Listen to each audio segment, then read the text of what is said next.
بەناوی خوای بەخشندەی میهرەبان سڵاو و ئازیزان لە بەژمارەی ئەم جارەدا باس لە بڕی پارەی هاتوو لە ماوەی 6 مانگدا دەکەم لە بەغداوە بۆ هەرێم و هەروەها ئەو داهاتەی کە حکومەتی ماوە بەسەرچوو ڕادستی بەغدای کردووە. بەم شێوازەبەوە مانگی یەک زیاتر لە 958 ملیار دینار پارە هاتووە، مانگی دوو زیاتر لە 957 ملیار پارە هاتووە، مانگی سێ زیاتر لە 954 ملیار دینار پارە هاتووە، مانگی چوار زیاتر لە 959 ملیار دینار پارە هاتووە، مانگی پێنج زیاتر لە 974 ملیار دینار پارە هاتووە، مانگی شەش زیاتر لە 1 تریلیۆن دینار هاتووە. ئەمانە کە هەندێکیان ینی با بڵێن ژمارەکان جیاوازن تابێ بەرز بۆتەوە، ئەوە هەمووتان بیرتانەکە لە مانگی یەک یا با بڵێن لە 31 دوانزەی ساڵی پار ژمارەیەکی زۆر نزیک 25,000 کەس لە هەرێمی کوردستان خانەنشین کران. مانگانە ئەوانەی کە با بڵێن مامەڵەکانیان تەواو بووە موچەیان وەرگرتووە، بەم شێوازە موچەی چەند مانگێکیان وەرگرتووە. سە بۆ نمونە ئەوانەی لە مانگی شەشا موچەی خانەنشینیان وەرگرتووە، موچەی مانگی 6 و 5 مانگی ڕابردویان وەرگرتووە، بۆیە پارەکە زیاد بۆ زیاتر لە تریلیۆنێک دینار. بە کۆی گشتی ئەم 6 مانگە بەغدا 5 تریلیۆن و 812 ملیار دینار زیاتر پارەی ناردووە بۆ هەرێم بۆ موچە خۆران. لە بەرامبەردا بڕی داهاتی ڕادستکراو بە بەغدا لەلایەن حکومەتی ماوە بەسەرچوو بەم شێوازە بووە.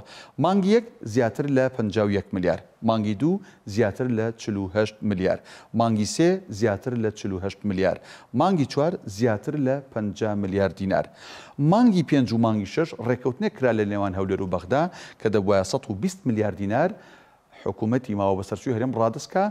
مانگی پێنج و مانگی شەش بۆ هەر مانگێک ئەو داهاتی نانەوتی کە ڕادستی کرد 120 ملیار دیناری ڕادست کرد. بزانی بەکوی ئەم 6 مانگە حکومەتی ماوە بەسەرچوو چەندی ڕادست کردووە؟ دەکاتە 439 ملیار و 346 ملیۆن و 211,877 دیناری ڕادستی بەغدا کردووە. ئەگەر جارێکە دووبارێکینەوە پارەی هاتوو 5 تریلیۆن و 812 ملیار دینار بووە، داهاتی ناوخۆیان نانەوتی کە ڕادستی بەغدا کراوە تەنها 439 ملیار دینار بووە. با بزانین ڕۆژمێری موچە لە هەرێمی کوردستان لە ساڵی 2025 چۆن بووە. مانگی یەک کە دەبێت لە کۆتایی مانگە ینی نەگاتە مانگی دوو موچە دابشکرێ کەوتە 5 دوای 2025.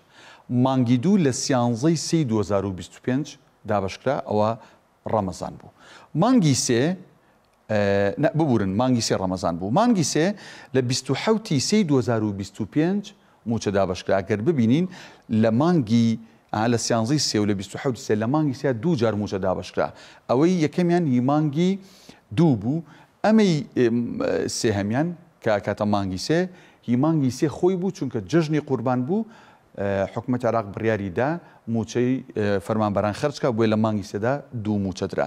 مانگی چوار لە 14 پێنجا دابشکراوە، مانگی پێنج لە 25 حەوتا دابشکراوە کە نزیکی دوو مانگ و شتێک لایدا. مانگی شەش لە 2 نۆ موچە دابشکراوە. ئەمە ڕۆژمێری موچە خۆرانی هەرێمە لە هەرێمی کوردستان.